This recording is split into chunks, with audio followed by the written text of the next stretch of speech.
And now I heard some shit about her up at the Breakfast Club. She done got it. Well, this is what happened at the Breakfast Club. And I always said she wasn't talented. The other girl who has experience and talent at this job took her segment. Read that, less hilarious. Not one person comes to my defense at all. Like when I'm not one I feel played with, I'm gonna play. Like that's just like, come on. I've been quiet a lot. Started doing the news. I'm like, all right, look, that's her segment. Take me off of that shit. Y'all give her that shit.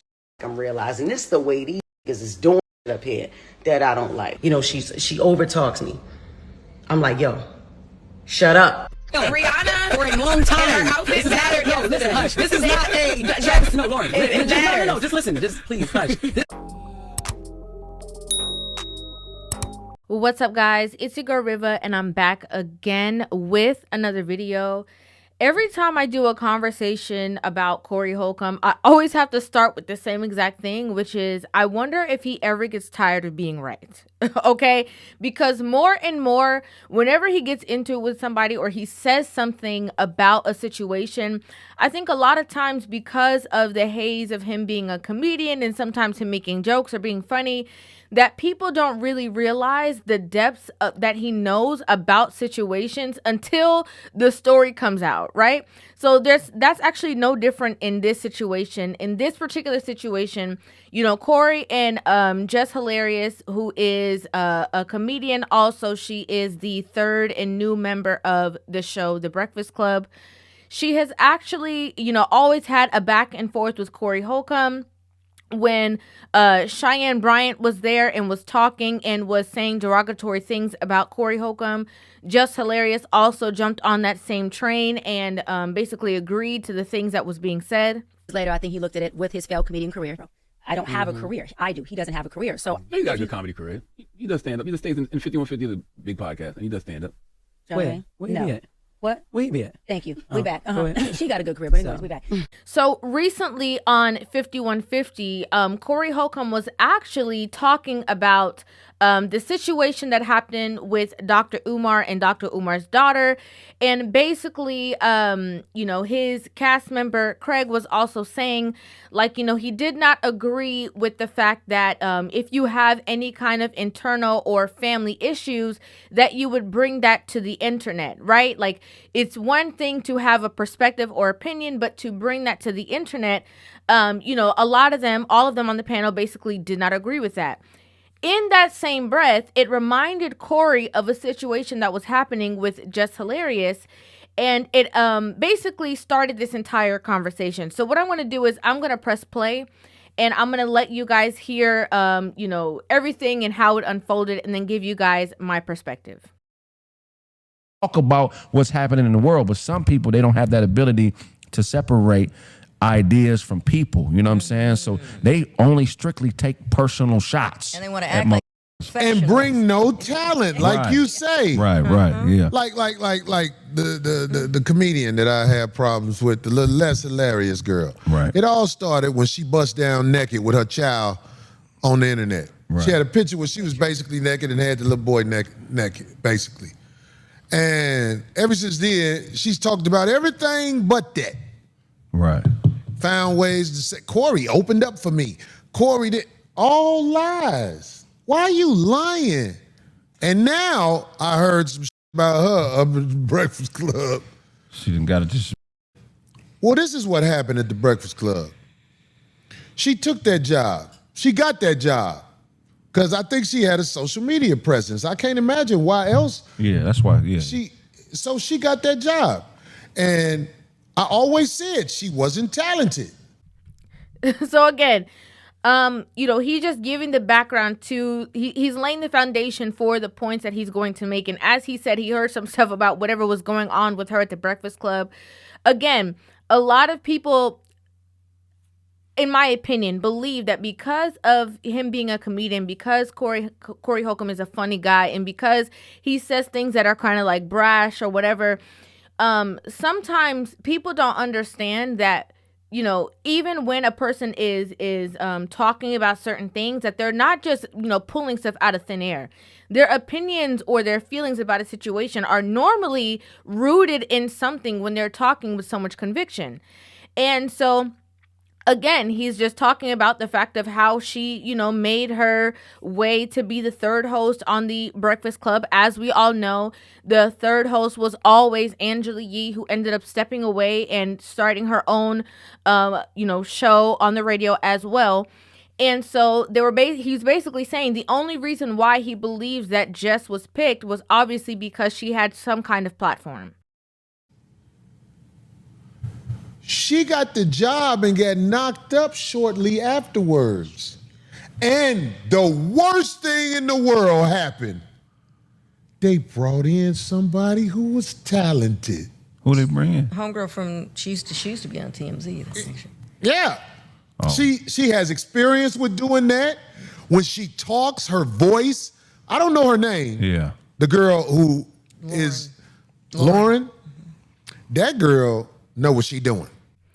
So here's my take on it, right? I am an avid Breakfast Club listener. Okay, I've been listening to the Breakfast Club from New York. When I moved to Florida and the Breakfast Club came down here, I was so excited. Okay, I could not believe that they got, you know, this space to be down here, as well as I think they're in other states as well. And so it was a dynamic. It was a strong dynamic that started off with that show. It was like, you know, Charlamagne, DJ Envy, and Angela Yee. And though I definitely don't always agree with everybody's point of view, it was a radio show that spoke on current news, spoke on current events, gave different perspectives about different things. And they had a balance between Angela Yee, who was the only woman, DJ Envy, and I think Charlamagne was the one, in my opinion, who goes against the grain as much as possible. That's just my personal perspective, in my opinion.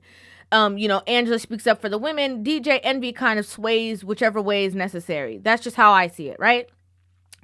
When Jess Hilarious came onto the show, again, just going off of what Corey Holcomb is saying, she came onto the show and she did not have a radio background, a journalist background.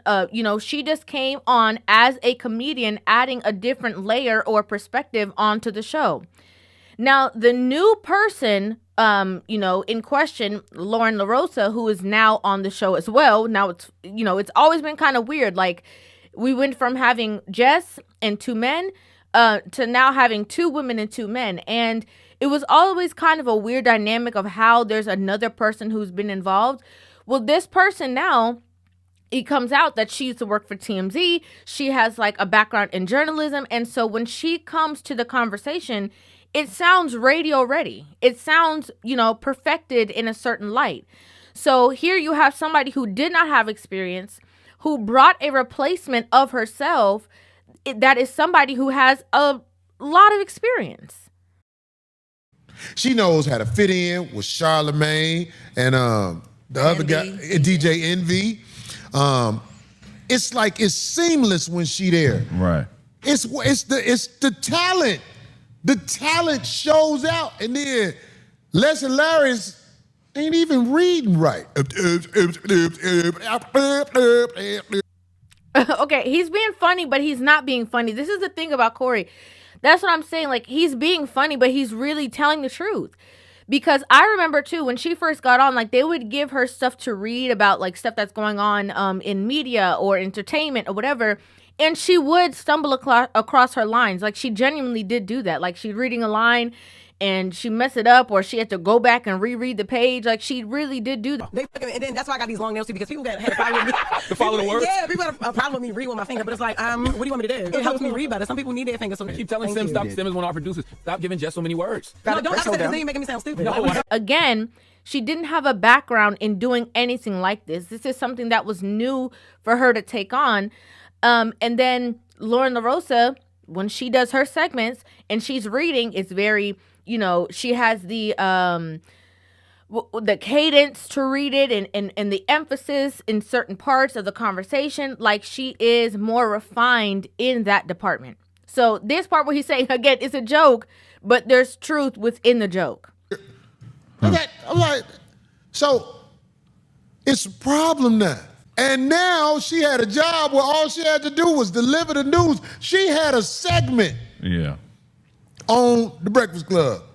The other girl who has experience and talent at this job took her segment. Right. Not because she tried to, it's just you saw somebody who's talented. And then you see, read that, Les Hilarious. And she stood in for her when she took off maternity leave. When she stood in for, Les Hilarious, you should have had your baby on camera at The Breakfast Club. He's so stupid. Because they brought in somebody who is talented. Now, what added another layer to this conversation is the fact that, and we're going to hear Jess Hilarious's point of view and allow her to explain herself as well, was that she's the one who brought the girl on. So she saw this girl and thought, you know, she's super talented, she's this, whatever. I'm going to go ahead and allow her to, you know, cover me for maternity leave. Now, the problem is that people started to like her, people taking a liking to her. And again, you're bringing in somebody, and I'm just going to be honest, just my point of view. You're bringing in somebody who has more experience within this field than you are. And, you know, that's going to cause an issue. That's going to cause a bit of a rift because now you're where you're not refined at, now where you don't have the experience, is going to be showcased more on a broader level because you're bringing in somebody for us to compare you to. Right? So, and I'm going to be honest, like, it's not like when I listen to these shows, I listen just to hear what's going on in different avenues, especially when I'm on my way to the gym or whatever the case is. And, you know, I think that LoRosa's point of view is, or her space on The Breakfast Club is quite similar to Angela Yee's space on The Breakfast Club, because I feel like LoRosa speaks from a feminist perspective, you know, women empower women perspective majority of the time.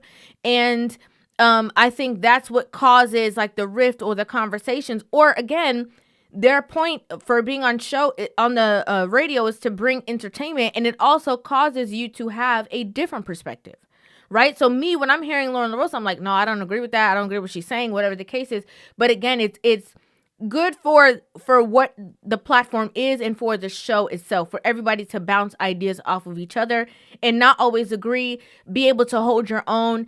And I do think that Loren LaRosa does have that ability to do that. And I'm not saying that Jess Hilarious doesn't, but I say it's a little bit different when somebody is versed in being able to do that. And you could say I'm dissing, because that's what you're going to do. You're going to act like I'm hating. I'm not hating. You don't got the it. Your segment could have been good if you knew how to deliver it, right? But now they got somebody doing your segment better than you, and it's just flawless. It's effortless. And the girl tried to be your friend, and everybody could see you ain't trying to be her friend. Now, here's the thing. What he said is so true. You know, obviously, they don't like each other, right? Or they have a rift between one another. Things have happened in the past between Corey and Jess. And so sometimes people will think that just because you had a disagreement with somebody, that when you say something about a certain situation, that it's only because you don't like them or because the two of you have had a rift in the past. But he's actually just being honest and speaking the truth. Like, he really is. He's speaking something that a lot of people have either noticed and overlooked or are not willing to say. And so what he says is that it's true that people are just going to consider it hating, but it's really just him giving an honest perspective of everything that's actually happening. And then he gets into the fact that, like, you know, she even tried to be cool with you, and everybody can see that that's not what the reality is over there. So I want to say to old girl Loren, I hope that you get the job. Corey, that nigga ain't saying nothing that ain't nobody else saying. It's just that he don't like me. He already don't like me. So it's like, all right, he gonna pack it on. You know, them let her have a failed day with Jess, because I done had a failed day with his ass. Trust and believe that still hurt. Still hurt that I wouldn't accept his apology. Still hurt. That's on him. Still hurt. You know what I mean? It's okay. But I think this, just so far, you know, this is a little bit of a contradiction, because she's saying that he's saying that everything that everybody else has said, but he's still hurt over something, and that's why he's saying it. I don't agree with that. if he's just saying everything that everybody else is being said or that you know or are aware of, then we can just leave it at that, full stop, because I don't believe that I don't really feel like he put anything else on. I think he's just making jokes, hee ha ha and here and there, but I think he's just telling it like he sees it or telling it like he knows it. It's all right, it'll be all right. You know what I mean? But I don't care. Y'all gonna hear me. I don't do that. The problem is communication. Yeah. It been that. You rich Jess, who cares? I care. I still care. Because it's still about policy and protocol and it's principles to this shit. Like, nah. The shit that Corey said, it's been said. It's been being said. You feel me? Now, though, she's saying that it's been being said and Corey said it, whatever. I got to be honest with you. This is my first time hearing someone blatantly talk about this situation that I've observed, and never really paid that much attention to. Like, I saw a little bit of not conflict, but a little bit of not that much camaraderie between the two of them. I've seen that it kind of didn't make sense that it went from 3 to 4. I didn't really know the dynamics is going on. I knew it was something weird, but the first person I've ever seen or call it out and bring it to the forefront is Corey. You know what I mean? Like, nah, I'm not doing that. So, I'm not gonna be quiet. I'll be at work tomorrow. And if a badge don't work, sayonara. Now, the reason why she's saying she's gonna be at work tomorrow, and if the badge don't work, sayonara, is because she ended up going into a rant. This was actually the end of the rant. But you're gonna see the reason why she was not sure if her badge was going to work, because you see, let me tell you something. When somebody is on point with the things that they're saying, it's going to offend some. It's going to make some angry. It's going to have some people calling you a hater. It's going to have some people calling you bitter. But when you know that you know that you know, and you are giving your honest, truthful, logical perspective of something, even though it ruffles some feathers, it's going to bring everything to the surface, right? It's going to cause you to have to rearrange yourself, fix things, whatever it is. It's going to cause that effect to happen, whether you like it or not. Likewise, even myself, I have so many, conversations here, and you'd be surprised the amount of people who, are in certain spaces or whatever the case is, that I talk about things just based off of logic and just a knowing within myself of how certain things play out, that come back and are like, you know what? You're right.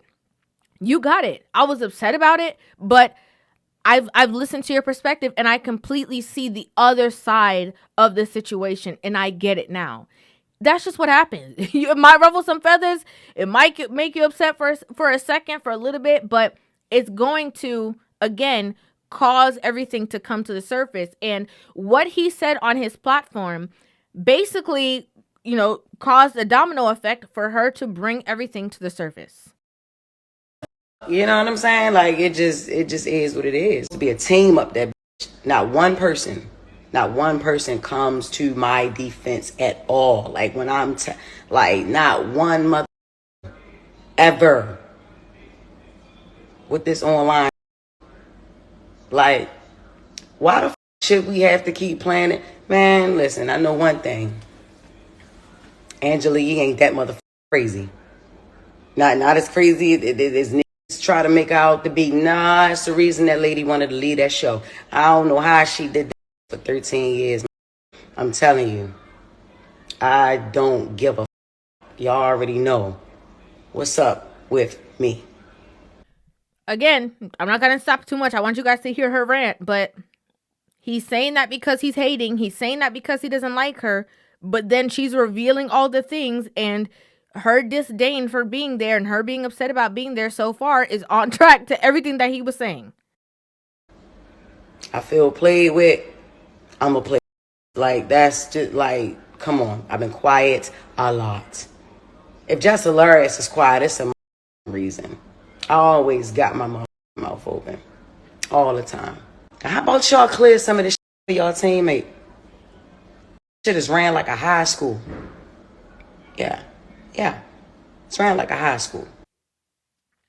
So here what she's saying, right, is that she wanted, after Corey Holcomb made that statement, she's now saying that it's not fair, or she doesn't like that her peers have not gone on social media and cleared the air, right? And basically said, like, no, that's not what it is. We love them both. Or no, she's not going to be replaced. Or no, she's not losing her job because this new girl is here. Like, she wanted there to be some kind of clarification from her peers around her. And so this was her excuse for making this rant, because she felt like nobody defended her in this situation. And since no one came to her defense, now she's going to expose it all. It is. Fair East Side High. Fair East Side High. Before Mr. Clark, though. Like when he first got there. Y'all want to keep our cool. Look, check this out, y'all. Look, man. I get up every day. Every day, and they always talk about, you ain't at work, Yeah, I started picking up more shows. Hell no. That's how I'm getting. Hell no.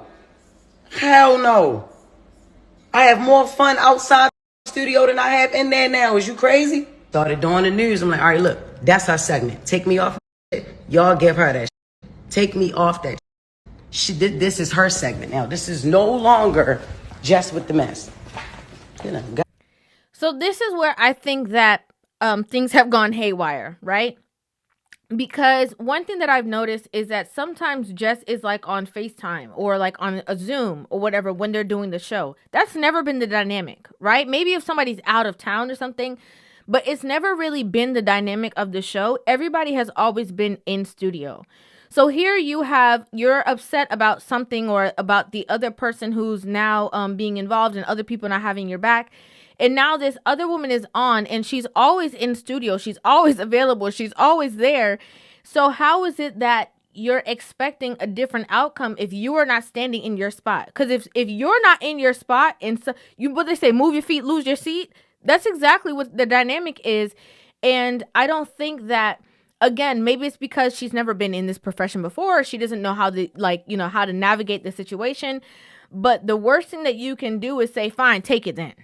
Like, if you want to be there, then you have to put the work in. And this kind of goes into a different conversation where a lot of women are girls, women supporting women until there's another woman around them that is possibly more talented, or, I'm just saying possibly, or more versed in the position, I should say, and somebody who is a competition for them. All of a sudden, it's women supporting women until it's a competition. Got dark fast as a mother. Okay. I said, take me off. This is no longer my segment. I said it. Take me off of that. Give it to her. Charlamagne said, nah, I don't want it to be her segment. It damn near sure is already. Like it's her segment. She's reading it, and she's doing it to the best of her ability. Shorty is like that. Yeah. That's why I picked her to fill in for me for maternity leave. I don't know if that was the brightest decision. Okay, I'm just gonna keep it real. I'm just giving you guys my opinion. I don't know if that was the brightest decision to give somebody who's more versed, somebody who worked at a place like TMZ, reporting news, to replace you on your new job. Because it's not like she was seasoned in. It's not like Jess Hilarious was seasoned in 5 years, 7 years in the game, and then she went on maternity leave and people are stuck to you. Like, no, this was a situation where you were still kind of fairly new, and then you brought somebody else in. So it's like, okay, people kind of got used to that kind of situation. And again, she has more experience within this space. So Jess Hilarious had a segment on The Breakfast Club called Jess with the Mess, where she brings up, hot topic conversations and gives her perspective. Now, Lauren LaRosa, has also, she was the main person that covered that space when Jess was gone. When Jess came back, she was still covering the segment because of how well she was doing it. Again, going back to what Corey was saying, although it seemed as hating, it was just a valid observation. That's why I picked her. Y'all need to understand something. I'm never hating on Shorty. I already told her. I tell her every day. I tell her she's pretty every day. I tell her every day. I big up this woman every day. Every day. I don't have no reason to get on that girl. I don't. No, I didn't like her when I came back because I'm like, all right, what's going on? What's going on? Okay. Now, just saying that she did not like this girl when she came back, I think is a little bit valid. I'm going to tell you guys why. Because Lauren LaRosa went on to the Breakfast Club. I'm just going to go ahead and play the clip. All right, y'all. So we're going to do the top of the mess a little different today. Only because I feel like we need to have a conversation in the room that I want to have on air. What's the conversation? So first of all, I just want people to understand that, like, when you have two black women, right, it is not a compliment to compliment one person and down the other. I've been getting a lot of that, like, oh. So at this point of the conversation, I didn't really know what she was talking about, right? And I think I even heard this live, if I'm not mistaken. And I didn't really know what she was talking about. Like, I hadn't seen it just in my point of view, okay? It's not like I always listen to the show. I listen to it every single day. I'm not that avid of a listener.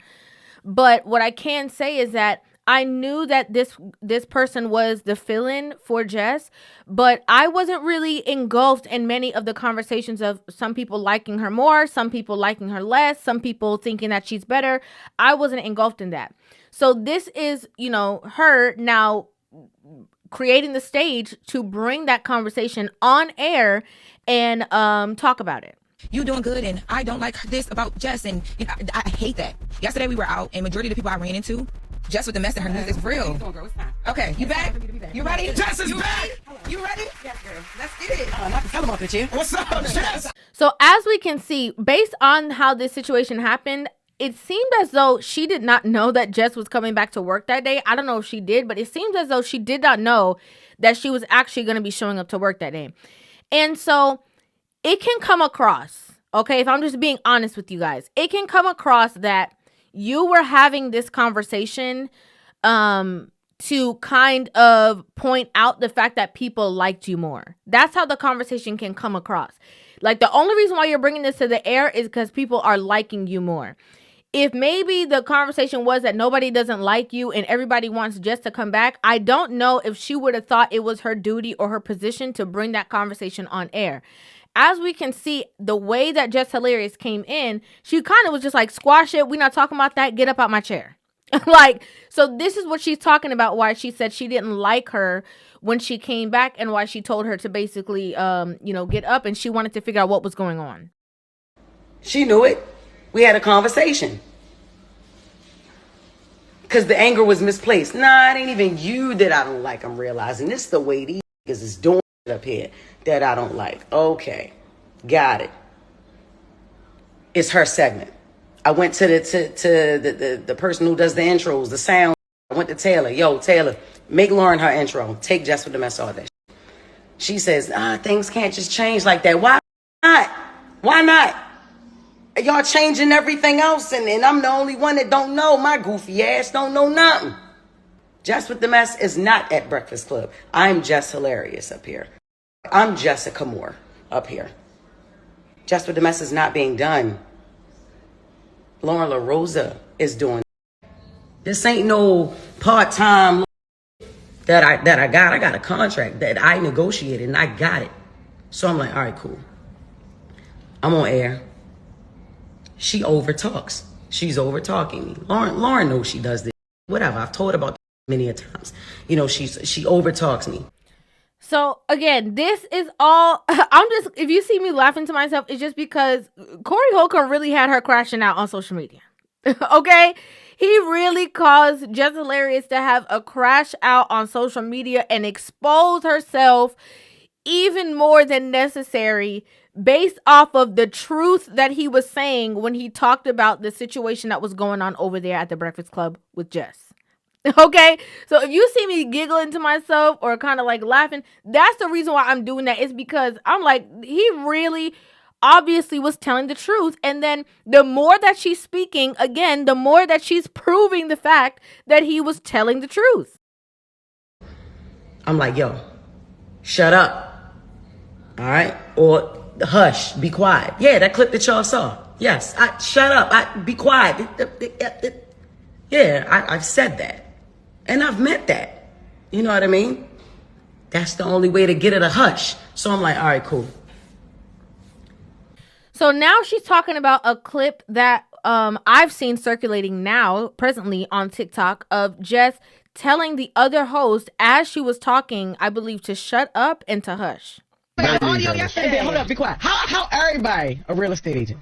How everybody? Because a lot of the wags do that. Rihanna For a long time. outfit This is not, no, listen, hush. This is not a Jess. No, Loren. No, just listen. Just please, hush. Now I'm not gonna let you guys. I'm not gonna front for you guys. Okay, another person telling me to hush, be quiet, or shut up would not sit well with me in a professional setting. Okay, I mean in general, but especially a professional setting where it's two women, and we're both adults communicating. I think that that's very disrespectful. That's highly disrespectful. I personally would have never been okay with that.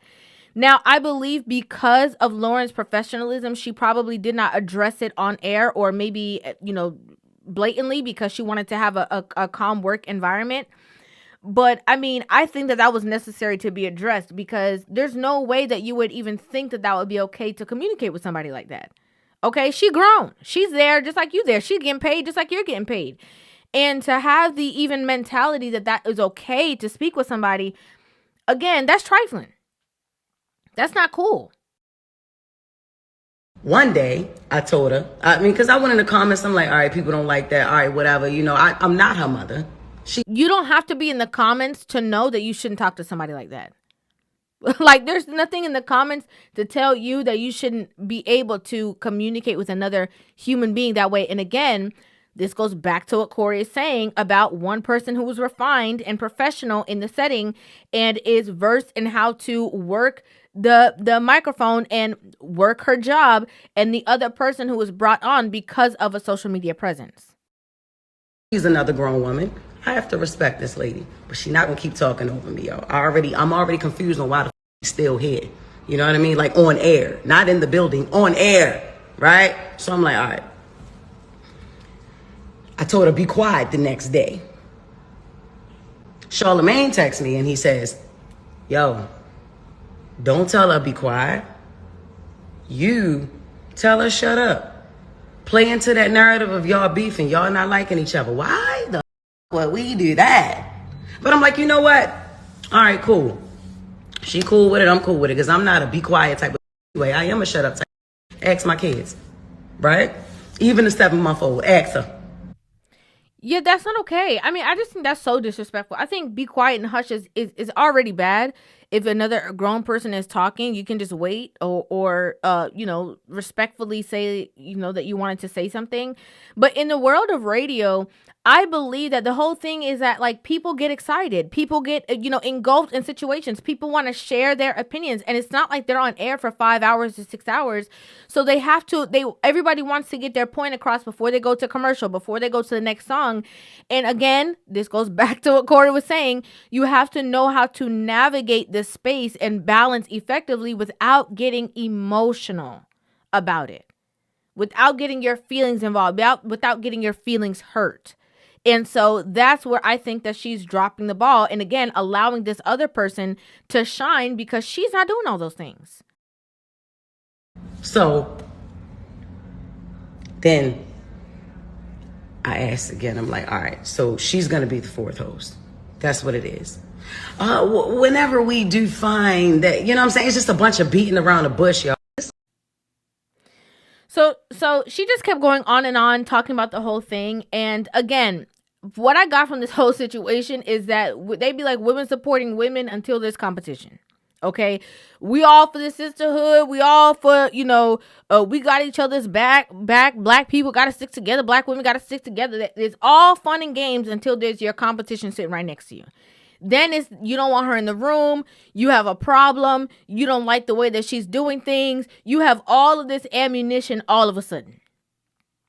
That's just the way I see it. And again, Goes back to what I keep saying and what I keep drawing reference to. As much as Corey is a comedian and he might be funny and he might make jokes in between the truth, when he's talking, he's speaking the truth. Okay? And it has been proven time and time again. It was proven when he was calling out Dr. Cheyenne Bryant and then some stuff came out about her. You know, it's always proven. I always started with, does he ever get tired of being right? And I guess not.